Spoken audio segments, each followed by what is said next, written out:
Saúdo os irmãos com a paz do Senhor. Nessa manhã eu desejo um bom dia, desejo uma boa tarde, uma boa noite para você também que está chegando aí no canal. Seja bem-vindo, compartilhe essa palavra, abençoe, seja abençoado.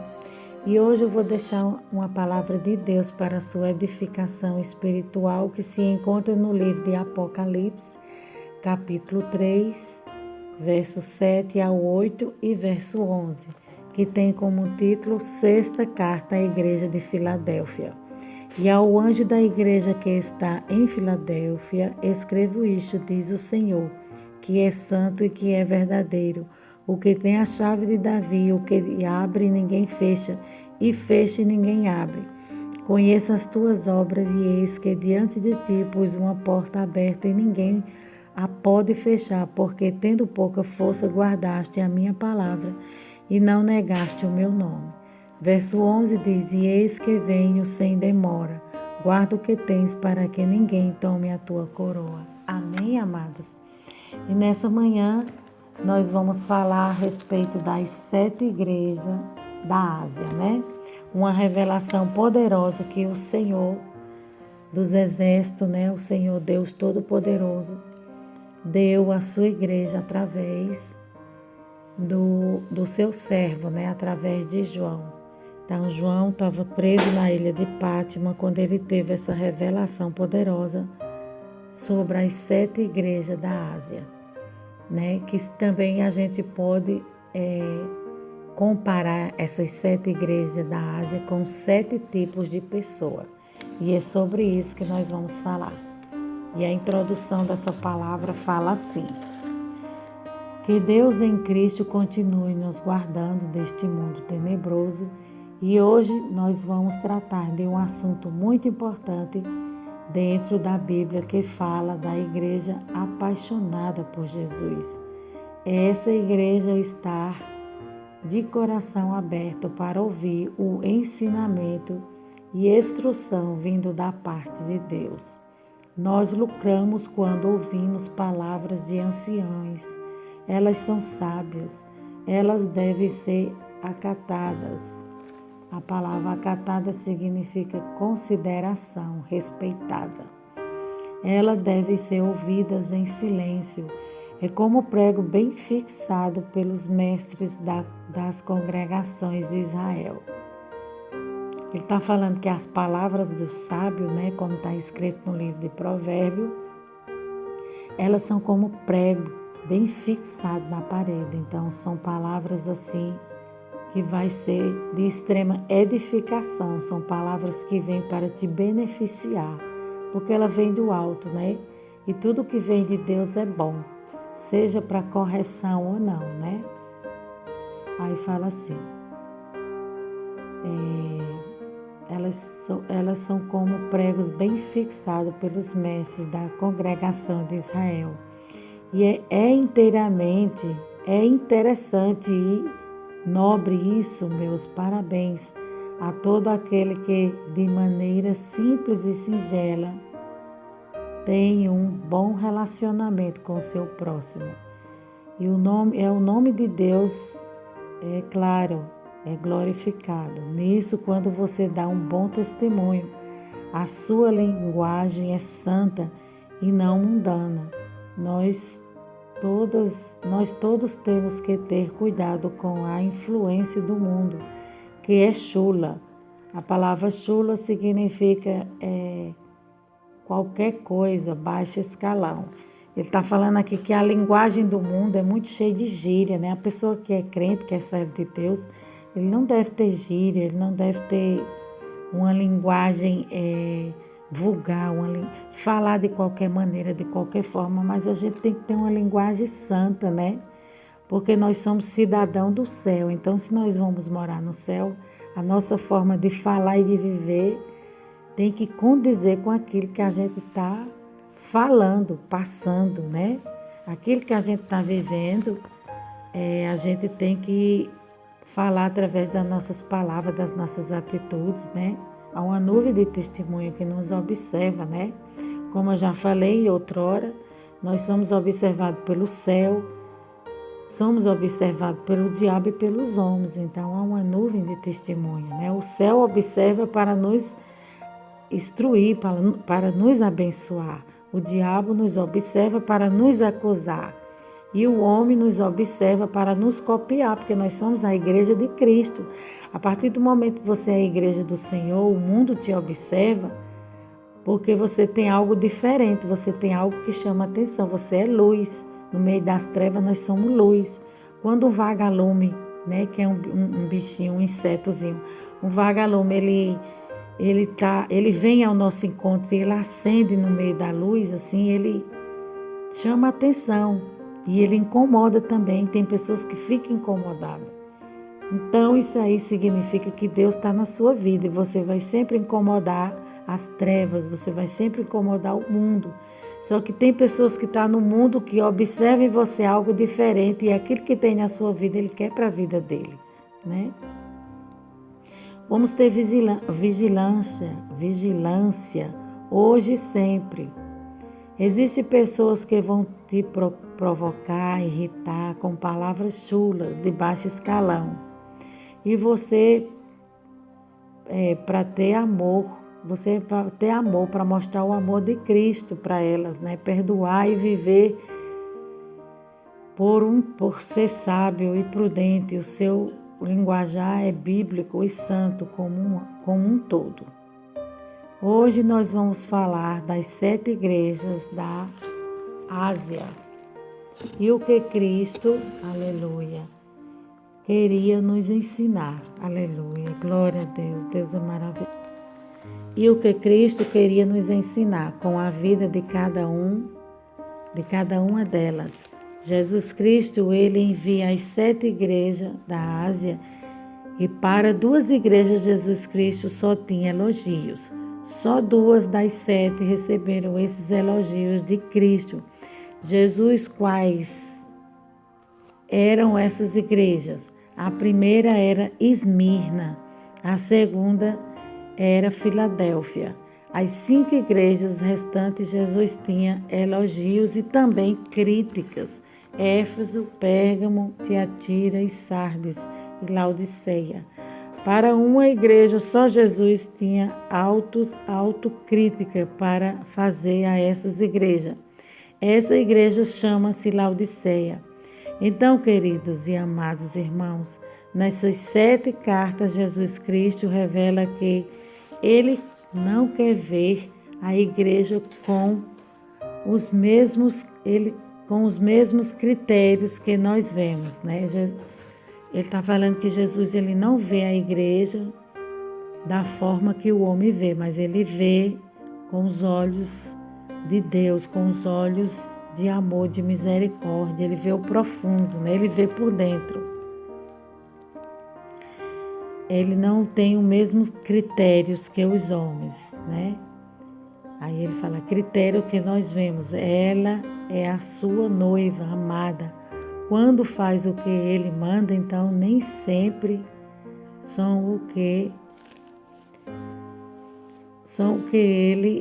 nem sempre aquela igreja faz o que ele manda, né?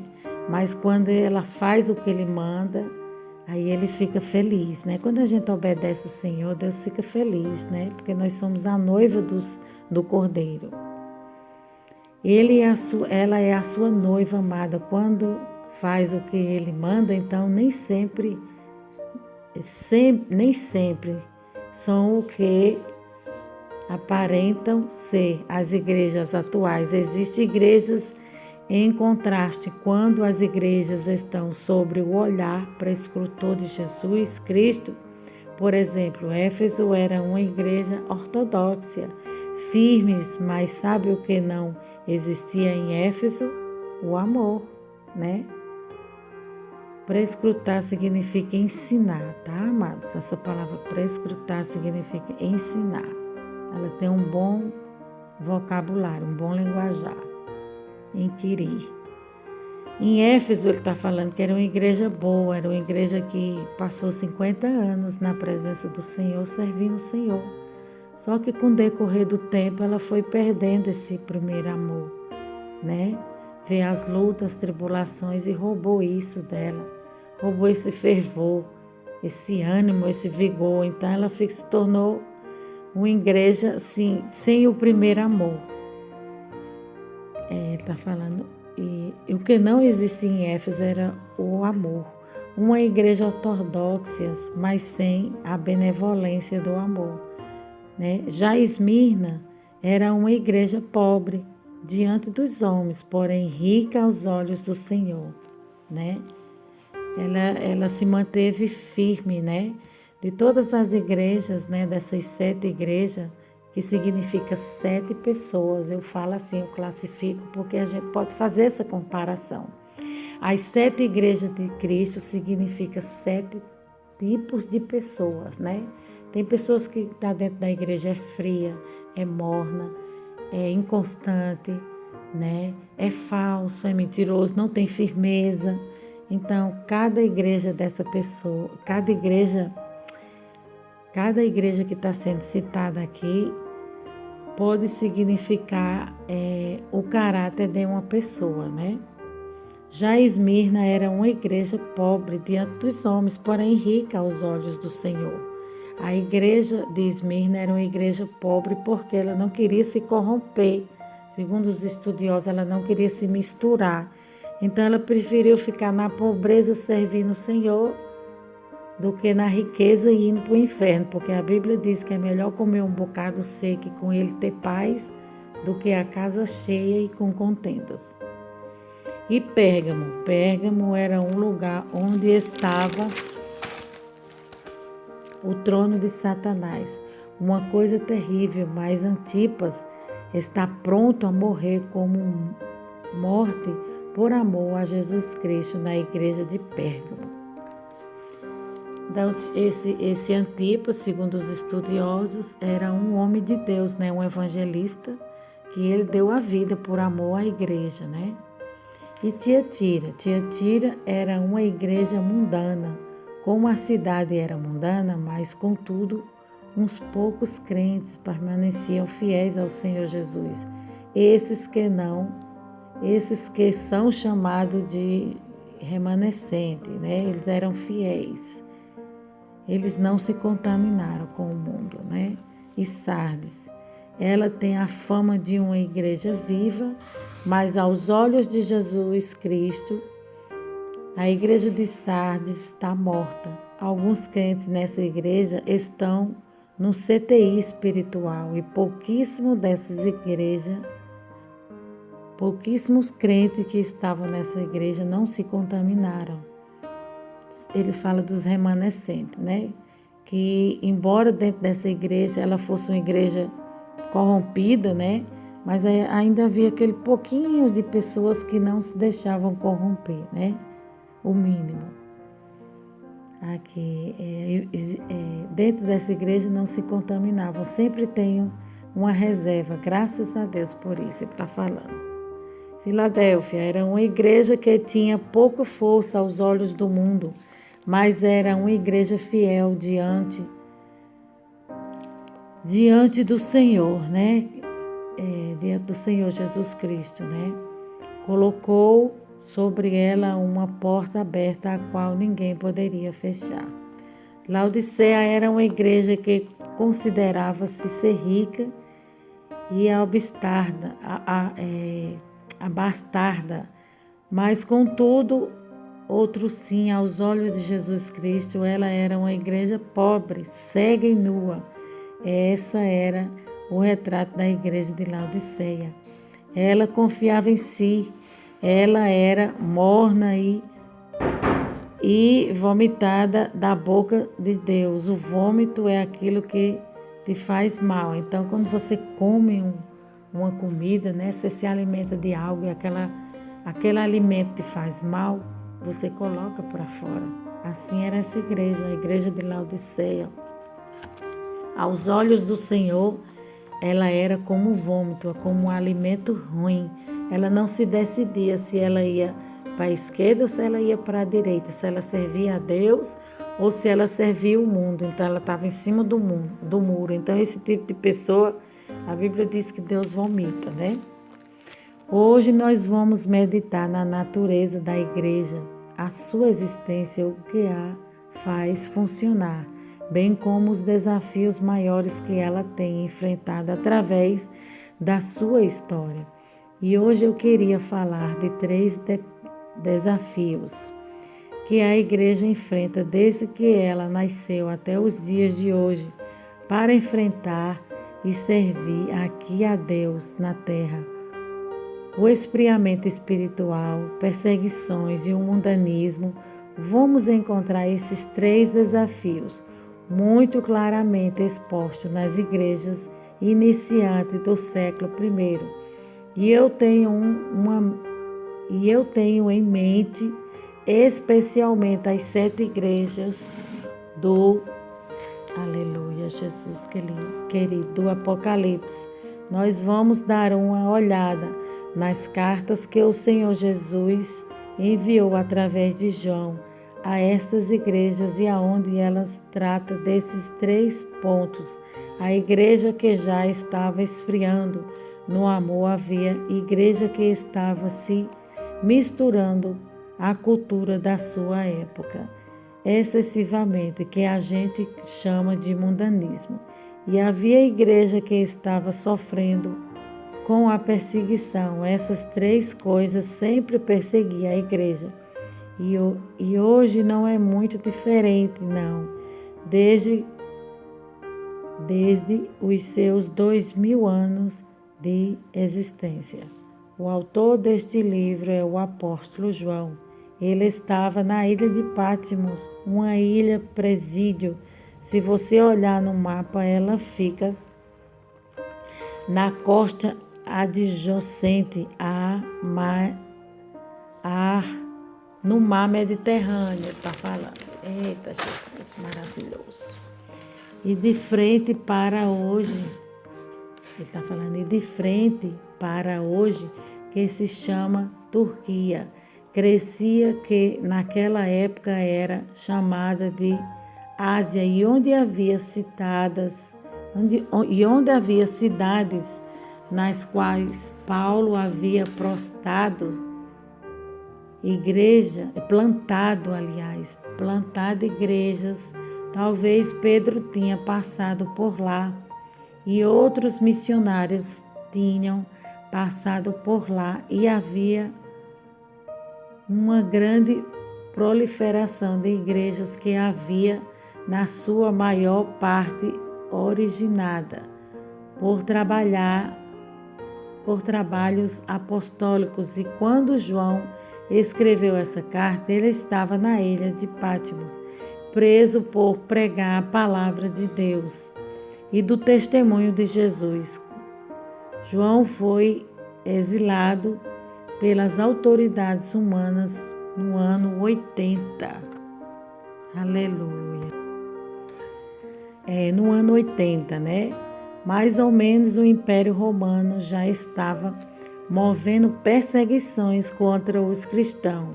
E João, numa dessas perseguições, acabou sendo preso e exilado, tirado da sua terra. A tradição diz que João morava em Éfeso.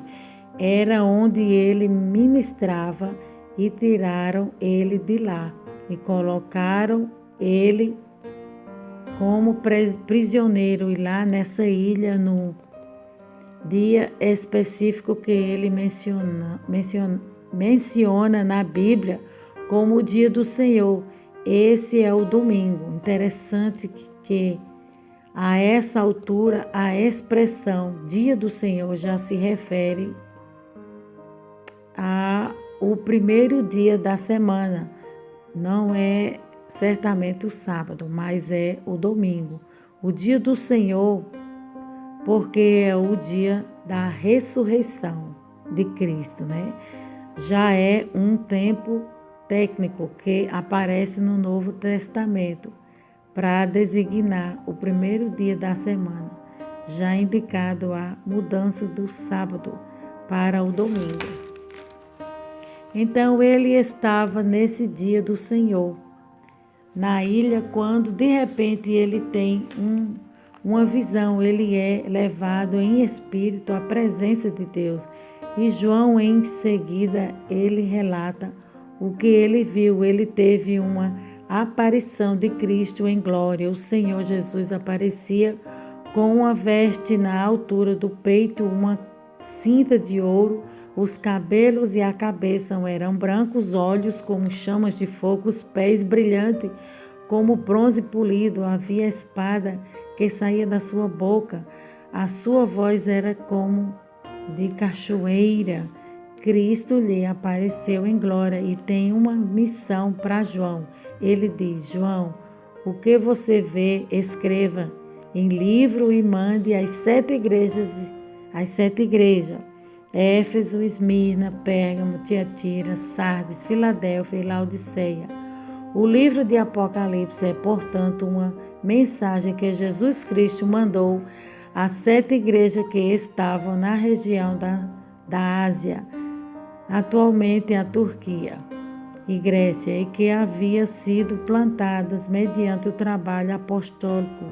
E isso deve ter acontecido por volta do ano 80, então fazia não menos 50 anos que o Senhor Jesus tinha morrido e ressuscitado. E o dia do Pentecoste tinha acontecido. E isto aqui é bem no começo do cristianismo. Essas igrejas são igrejas apostólicas, são igrejas originais, vamos dizer assim. Aleluia. Aleluia, Jesus querido. Tinha gente aqui viva que ouviu a pregação de Pedro e Paulo, João, do apóstolo.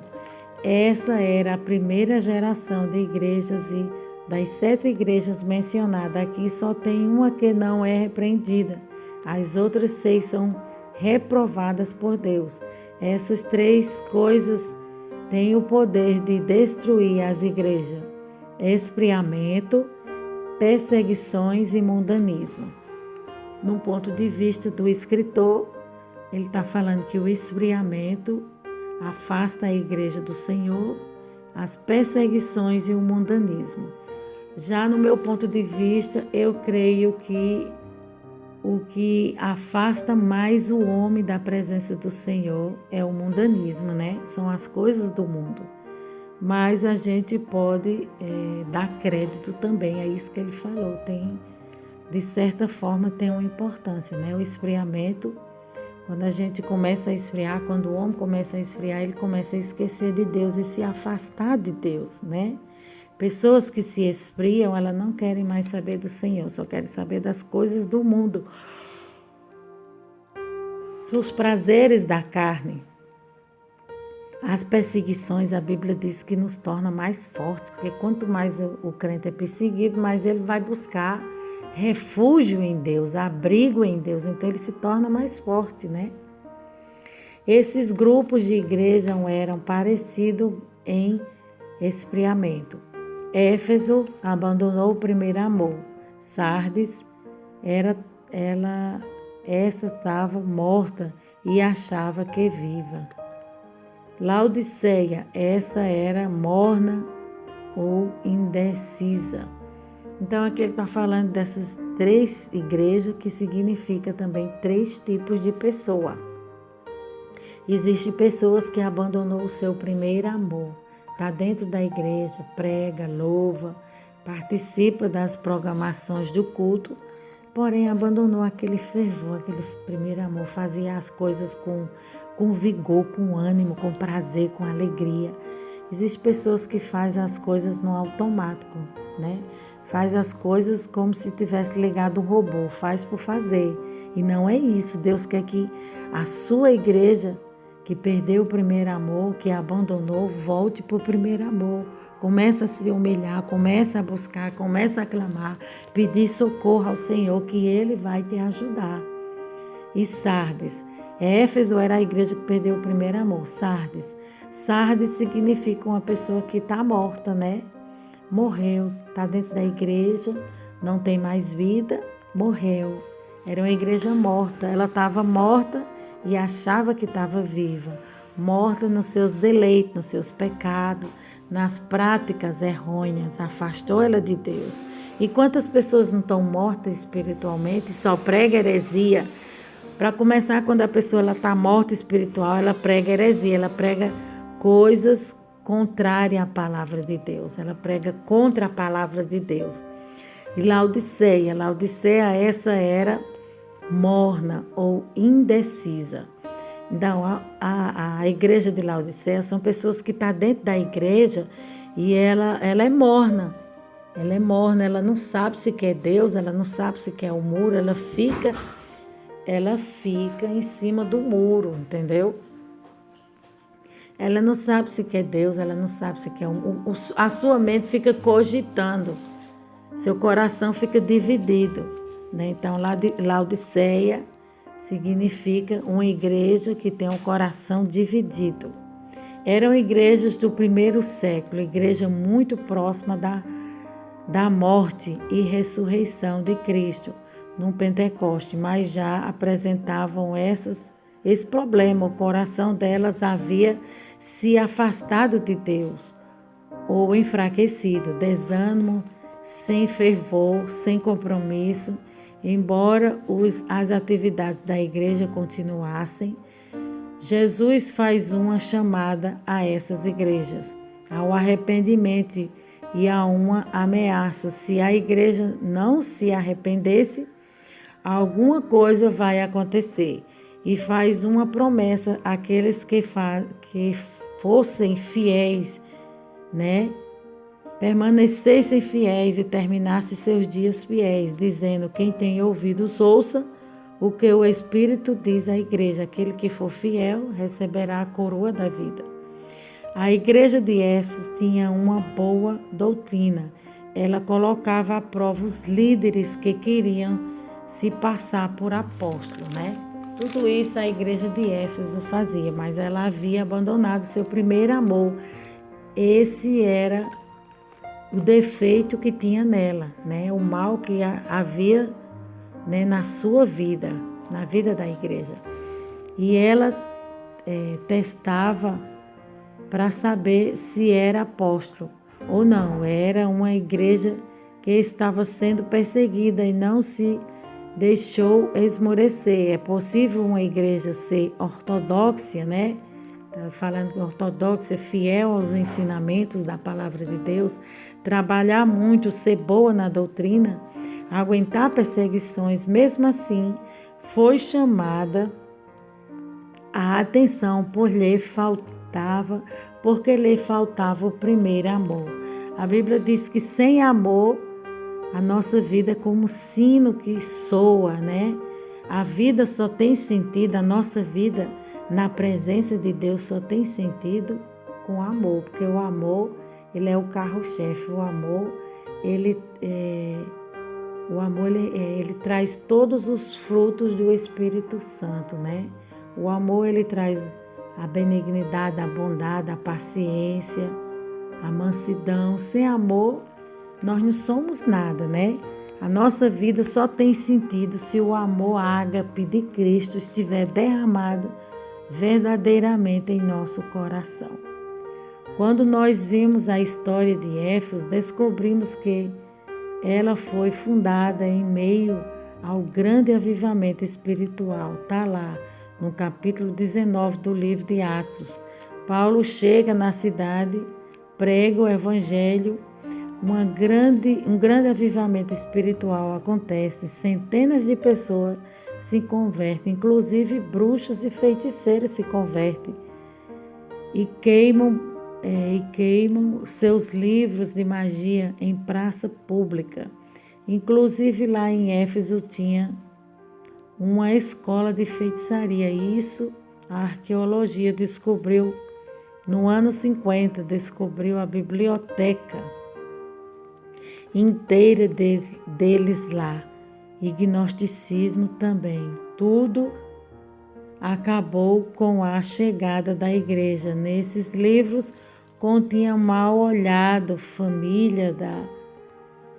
Está falando que esses rituais, essas manias, né, que tem hoje em dia de mal olhado, de gato preto e não passar por debaixo das escadas, já nesse século aqui, já existia tudo isso. Então, isso não é novidade, isso aí não vale nada, é superstição, né?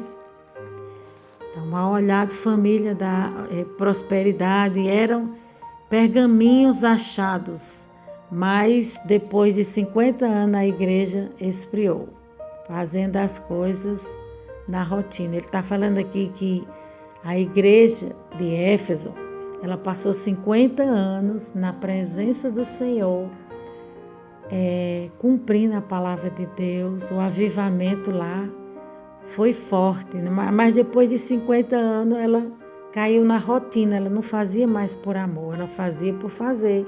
Existem pessoas assim, ela faz por fazer, faz porque é rotina, vai para a igreja por ir, limpa a igreja só por limpar.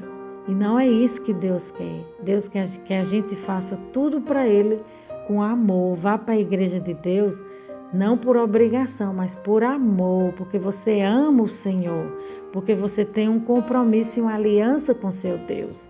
É isso que Deus quer falar. A igreja de Sardes era uma igreja que tinha nome, ela tinha adquirido uma reputação, mas ela estava morta, porque vivia de fachada. Provavelmente era um pecado moral, né? Ele está falando pecado não tratado, né?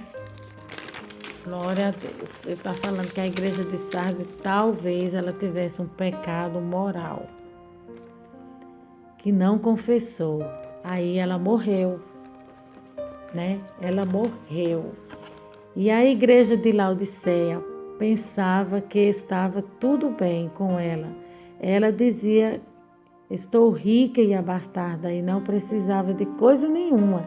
Interessante, porque Laodiceia era uma cidade que era uma atração turística. Laodiceia ela tinha fontes terminais, fontes de águas quentes, balneário. Muita gente ia para lá por conta desses banhos quentes. Havia uma fábrica de colírios na cidade, fábricas de roupa. Era uma cidade artesanal, era um polo turístico, era uma cidade rica. Lá a igreja de Laodiceia se tornou muito parecida com a cidade. Era uma igreja rica, influente, importante, mas havia se tornado morna, não morta, que ele está falando morna, como as águas de lá. Então, ela ficou morna. Por quê? Porque ela começou a olhar para o mundo. Quando a gente começa a olhar para o mundo, a gente não fica diferente, né? A gente fica morno, sem força. E quando a gente quer vomitar, a gente toma uma água morna. Por quê? Porque a água morna, ela provoca o vômito, né? Ela traz um mal-estar. Então, assim era essa igreja. Aí falava: a gente só família, aquilo que nos faz mal, né? A gente só vomita aquilo que nos faz mal. Em cima do muro não dá. Os ricos dessas cidades não queriam ouvir muita coisa, ou seja, a verdade é que Jesus dá o diagnóstico e a solução. Eles deixaram Jesus de lado, de fora da igreja, porque eles se tornaram autossuficientes, esqueceram que Jesus é a fonte da vida. Existem muitas igrejas que Jesus fica do lado de fora. Jesus não está mais dentro dessas igrejas, porque quem tomou o primeiro lugar foi o homem que está no centro, não Deus, né? Aí aqui ele vai contar uma história. Um certo dia, um africano ia passando na rua de Pretéria, e lá tinha uma igreja de brancos, enorme, de mármore, linda a igreja. O africano, que era crente dessa disse: poxa, eu quero frequentar essa igreja. Ele bateu lá na porta e chamaram o pastor branco. E o africano disse: pastor, eu queria muito frequentar essa igreja. Olha, ela é linda essa igreja, eu queria frequentar aqui. As igrejas nesse lugar são separadas. As igrejas de africanos é uma e as igrejas dos brancos é outra, ele está falando. De africano e a igreja de brancos são outra, afrodescendente e europeu descendente. Então o pastor ficou assim, com a mão na cabeça, pensando e disse: meu irmão, vamos fazer o seguinte, você vá para casa orar, pergunta a Jesus se é aqui a igreja que você deve frequentar. Depois você venha conversar comigo. O irmão disse lá: tá bom, e saiu. Foi para casa e passou uma semana, 2, 3 e não apareceu. Um dia o pastor encontrou ele no supermercado e perguntou: meu irmão, tudo bem? Ele respondeu: tudo bem, pastor. Você não voltou, você orou, você não voltou para me responder, né? Você não voltou, você orou, você perguntou a Deus. Aí o africano disse: pastor, eu orei, falei com Deus e quer que ele disse, falou o pastor, respondeu o irmão. Olha, Jesus me disse assim, faz mais de 100 anos que eu quero entrar naquela igreja e não consigo. E tu vai conseguir agora? Esse é o crente Laodiceia. Aleluia, Jesus, glória a Deus. Ele está falando aqui que Jesus ele tentou há muito tempo entrar dentro dessa igreja e os homens não deixaram, né? E esse irmão queria entrar dentro dessa igreja e a igreja também não aceitou o irmão porque a igreja era racista, né? Era a igreja de brancos. Então, ele está falando aqui que se eles não aceitaram Jesus, que é o dono da igreja, vão aceitar aquele irmão, né? Além de eles serem preconceituosos por causa de cor, né? Que isso não tem nada a ver, isso é bobagem, esse negócio de cor. Eles não aceitaram Jesus e nem muito menos iriam aceitar o irmão. Aí aqui fala, a igreja, Jesus diz, a igreja de Éfeso: se você não fizer isso, eu moverei o teu candeeiro, se você não se arrepender. A igreja de Sardes, ele diz: se você não vigiar, eu virei como ladrão. Ele está falando a igreja de Éfeso, que a igreja de Éfeso significa uma pessoa que perdeu o primeiro amor. Está falando Jesus que se a pessoa não se arrepender, porque o segredo é se arrepender, se humilhar para Deus, se humilhar não para o homem, mas para Deus. Abra a porta do teu quarto hoje, entra para a porta do teu quarto e se humilha o Senhor, chora, invoca a Deus, clama, rasga teu coração, abre a tua alma, fala para Deus tudo o que está se passando, aonde você caiu, aonde você perdeu sua dracma.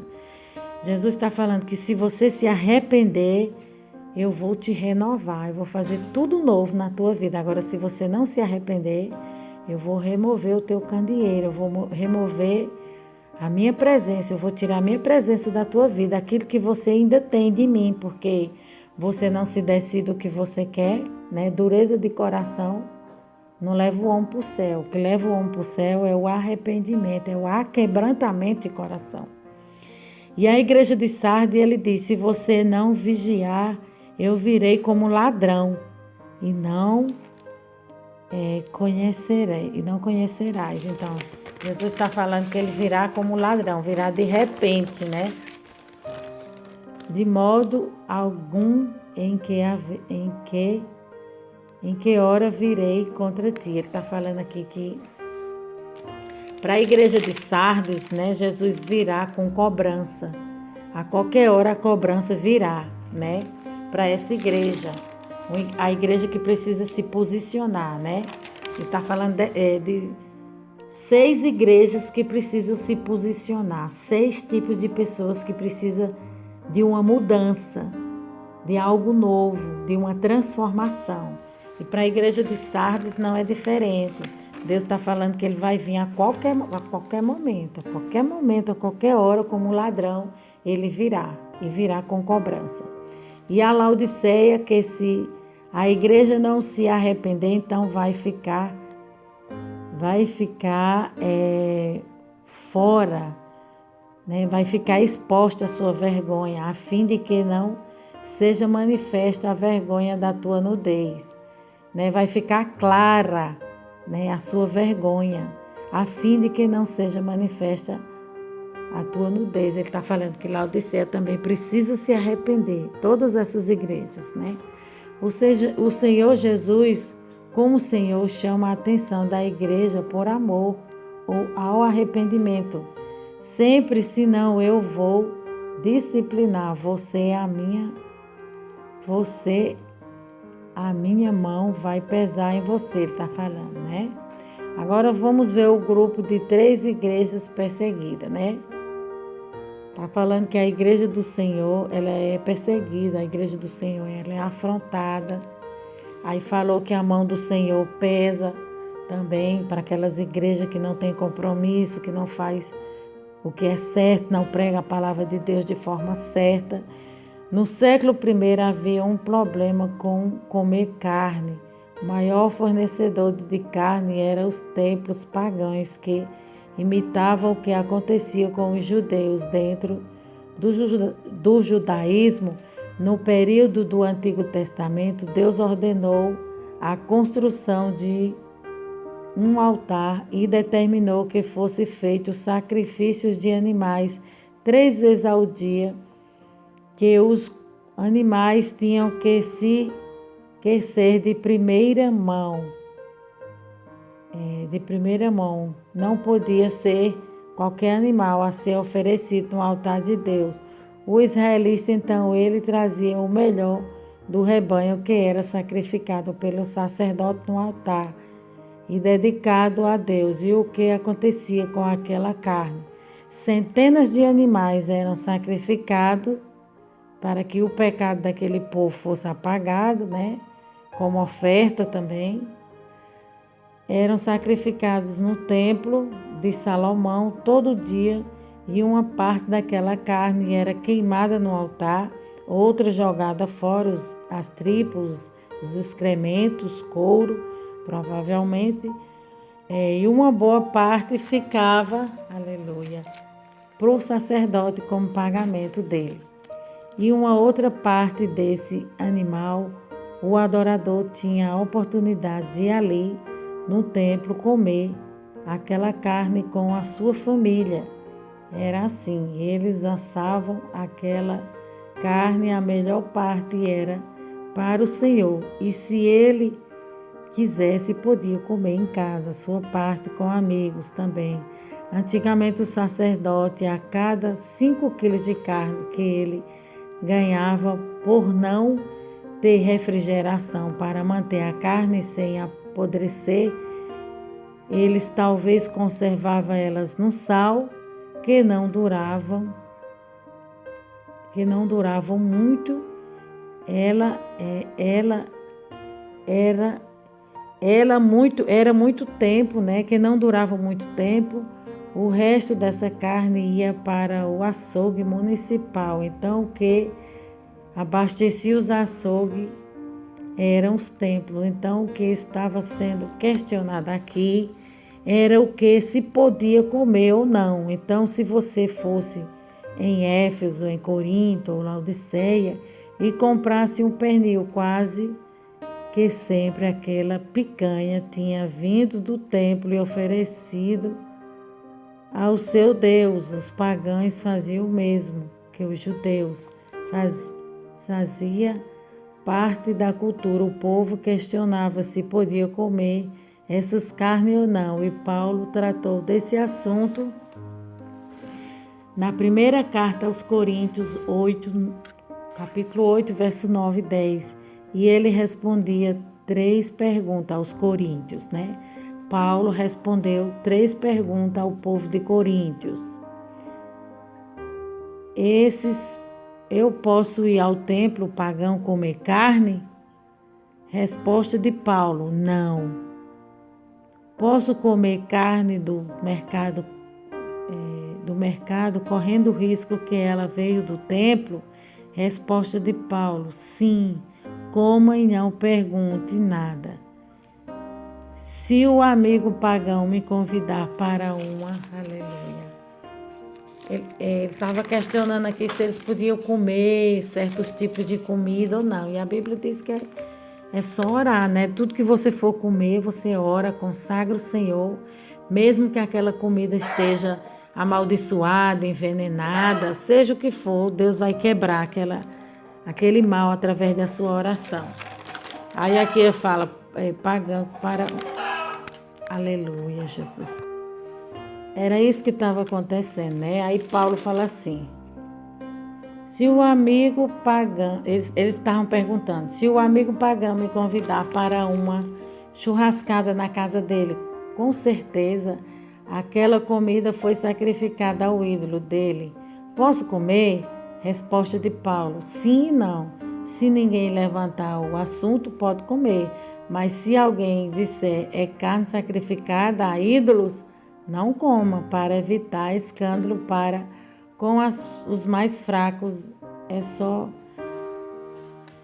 orar. Ele está falando aqui que tem pessoas, tem crentes que tem irmãos que são mais fracos, para evitar assim constrangimento com os irmãos, para evitar escândalo.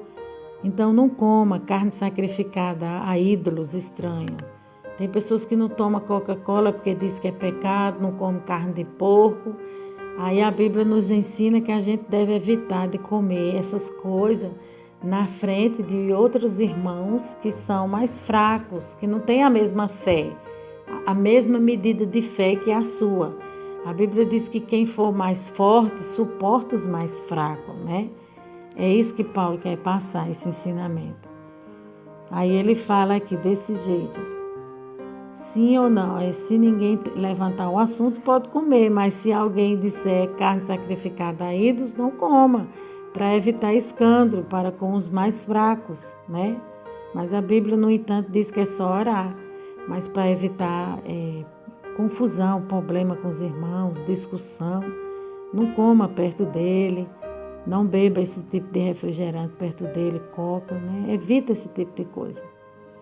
Portanto, no século I, segue uma resposta para essas problemáticas que eram mais ou menos o seguinte: se a salvação é pela graça, Deus nos ama e nos perdoa pelos nossos pecados. Portanto, é irrelevante para Deus o nosso comportamento. Para Deus, se a salvação é pela fé, não é pelas obras, se não é pelas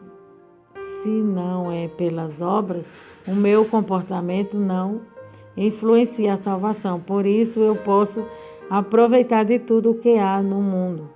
Posso comer carne, posso praticar imoralidade. Inclusive, isso era um outro ponto a ser mencionado, que nesses tempos pagãos, onde tinham os sacrifícios, havia também a combinação de relação sexual com as sacerdotisas. Está falando aqui que apareceu um grupo na igreja pregando que não tem nada a ver, né? É um demônio que hoje em dia a gente sabe que ele entra dentro das igrejas e começa a inserir esse tipo de coisa. Não tem nada a ver usar um brinco, não tem nada a ver usar um batom, não tem nada a ver se prostituir, não tem nada a ver usar roupa colada, roupa curta. E nesse tempo aqui de Paulo, aqui nesse tempo de Cristo, aqui não foi diferente. Levantou um grupo de pessoas pregando que não tinha nada a ver comer carne, se prostituir, fazer esse tipo de coisa, que a pessoa ia para o céu, né? E a gente sabe que isso não é verdade. Aí Paulo se levantou para combater fortemente contra essas heresias. Eram também, aqui ele está falando que essas sacerdotisas, essas mulheres sacerdotisas pagãs, eram também prostitutas. Parte do culto consistia em semeação da fecundação da semente na terra. elas funcionavam de acordo com o ciclo das estações. Está falando aqui que as mulheres seduziam os homens, essas mulheres sacerdotisas, mulheres diabólicas, seduziam os homens para ter relação com ele, e através daquela relação,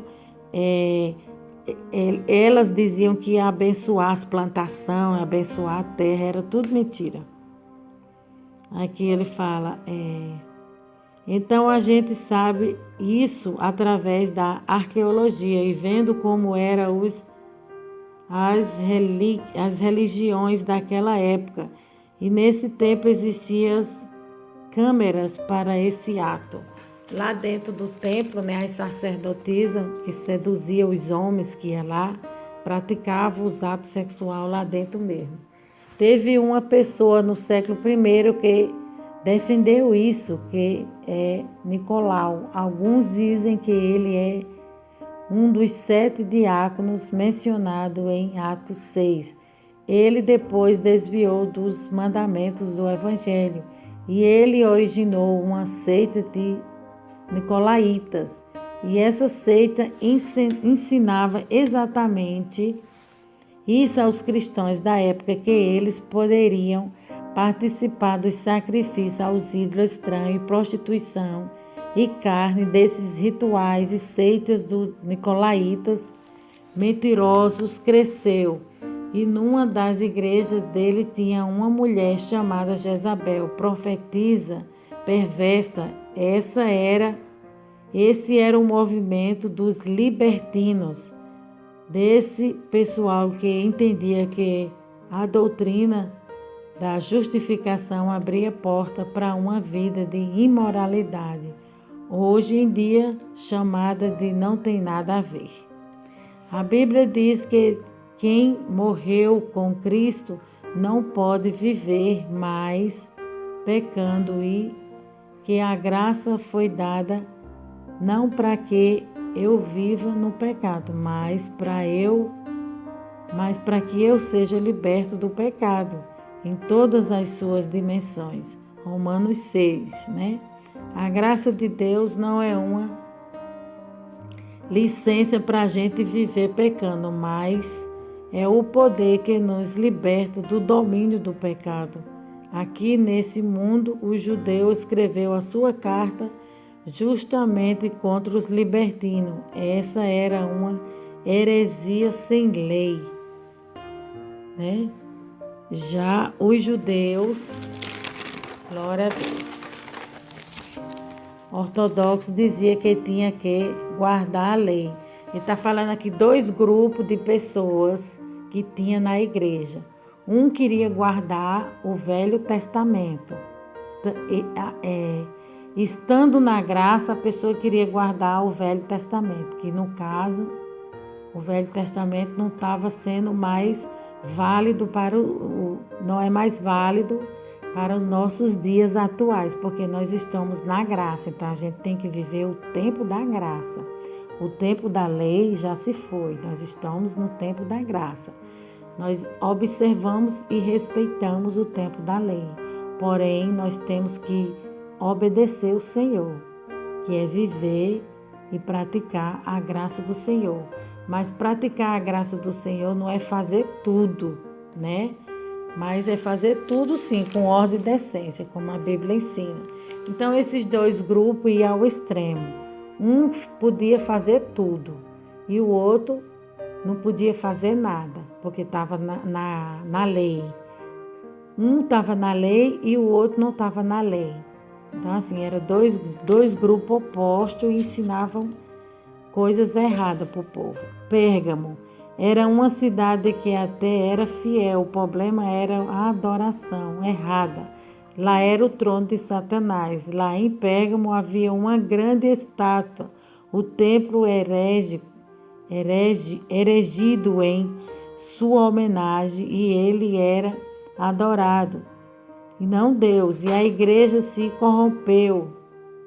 Satanás estava por trás dos poderes, impérios e políticos que perseguia a igreja. Antipas está no livro dos Mártires de Fox. Ele foi morto por ordem do imperador por ser um evangelista destacado e pregava contra idolatria e pregava contra o imperador. Ele foi morto de uma forma terrível, jogado dentro de um boi de bronze oco e por baixo acesa uma fogueira. Ele foi assado vivo e quando ele começou a gritar, parecia que um boi estava rugindo.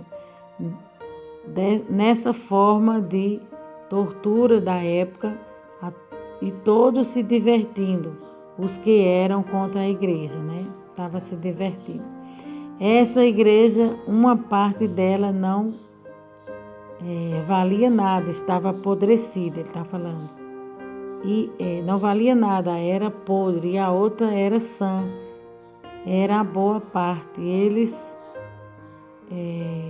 Eles toleravam a doutrina de Balaão, que foi corromper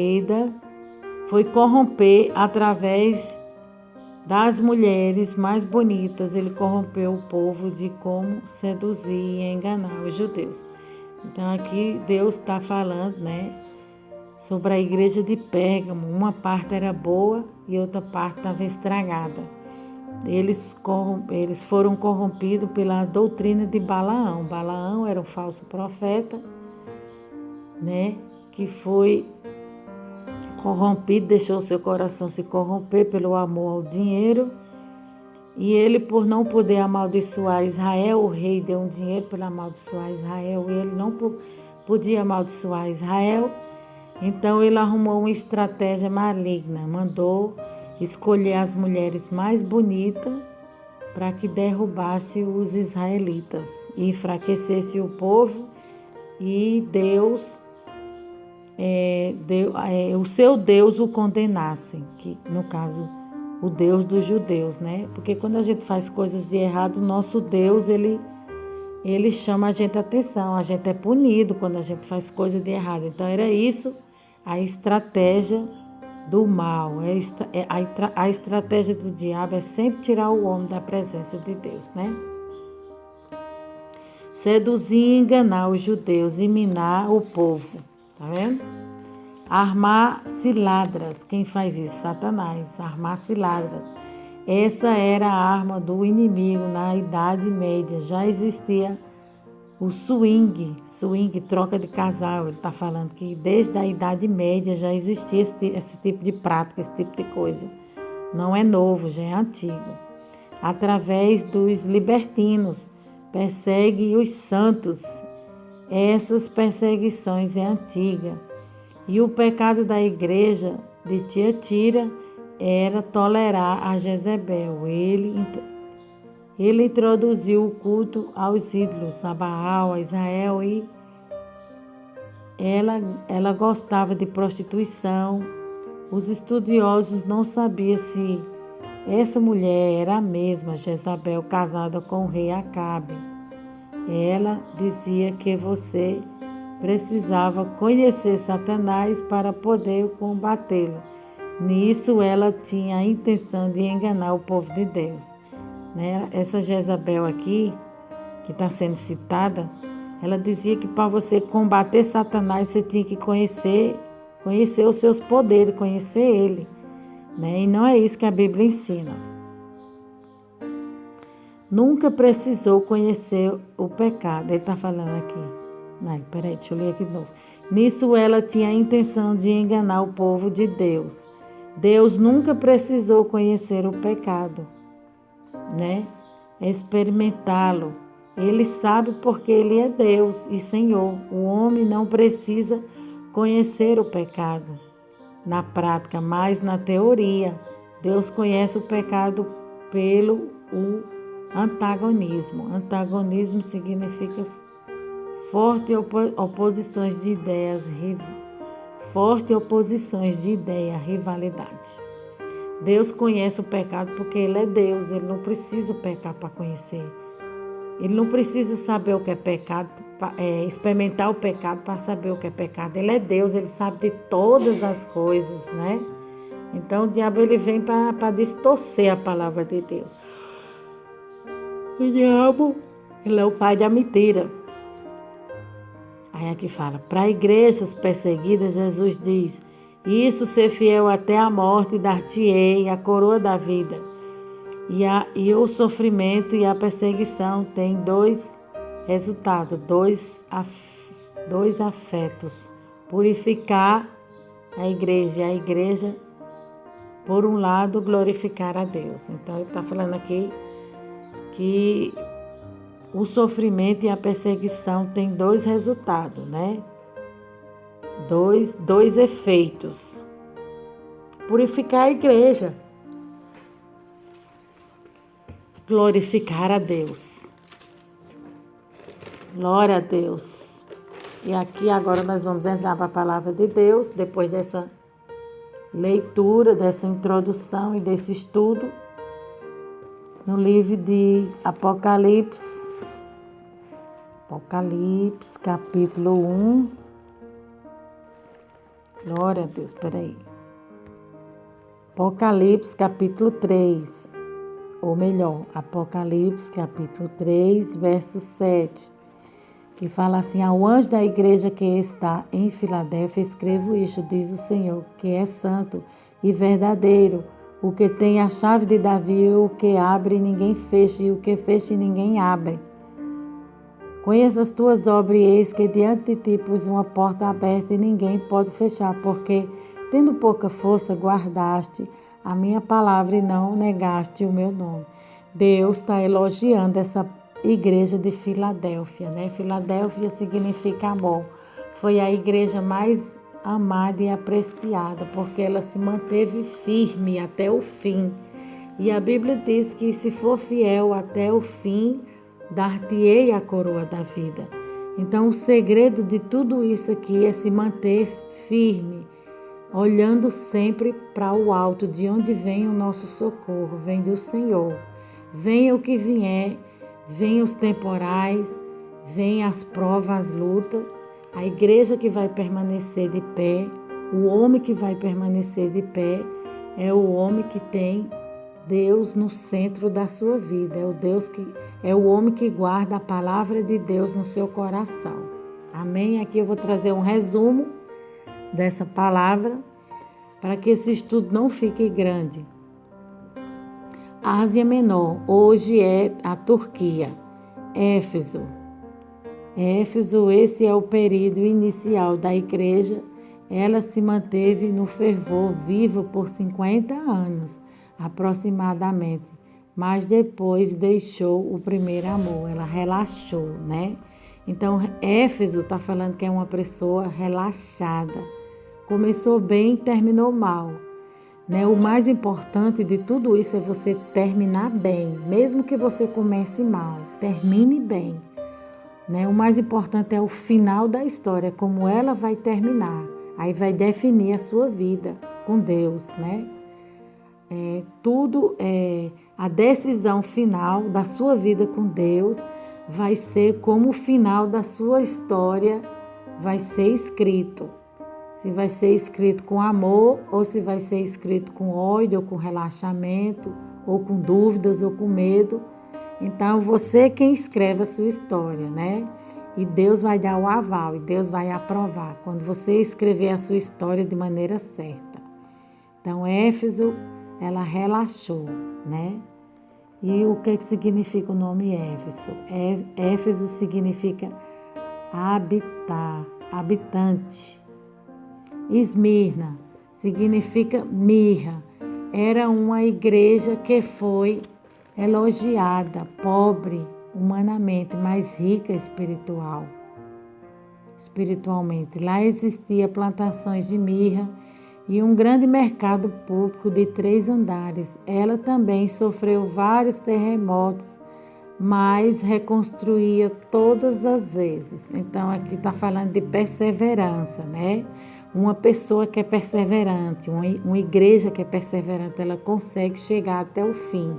Não adianta sair apressada, correndo, nem devagar demais, mas tem que ir no compasso de Deus, tem que ir nos passos de Jesus. Acompanhe aquilo que Deus tem para a tua vida, que você vai chegar, né? Que você vai chegar no fim dessa história, que você vai chegar lá. Pérgamo significa filho em grego. Era a igreja casada com o mundo. Lá eles adoravam o imperador César. Lá quando alguém dizia Zeus, tinha que aclamar a César. Zeus é Senhor. Senhor, só Jesus, né? A gente sabe que só Senhor é Jesus, né? Esse nome, esse título deve ser atribuído só a Deus. Mas antigamente essa igreja Pérgamo, ela era casada com o mundo. Existem pessoas assim, que é mundana, está dentro da igreja, mas ela é carnal, ela não entende de nada do Senhor, né? Tiatira significa sacrifício contínuo ou perpétuo. Era uma igreja relaxada e libertina.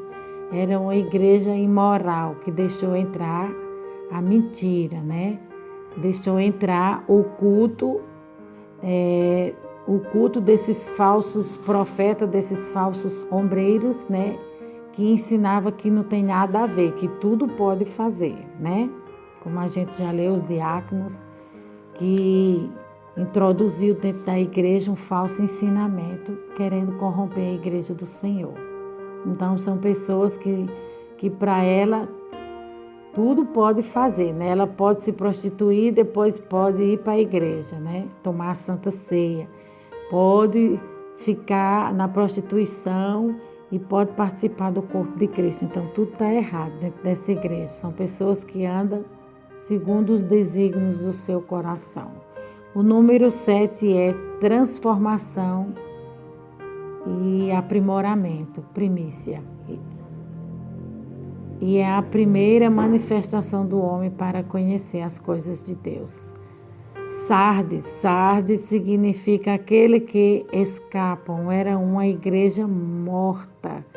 A cidade deste nome era importante e rica quando foi capital do reino da Lídia ao tempo do rei Creso, 550 a.C., mas entrou em decadência nos séculos que se seguiram, sofrendo 2 grandes invasões por negligência das suas sentinelas. Quando esta carta foi reprovada,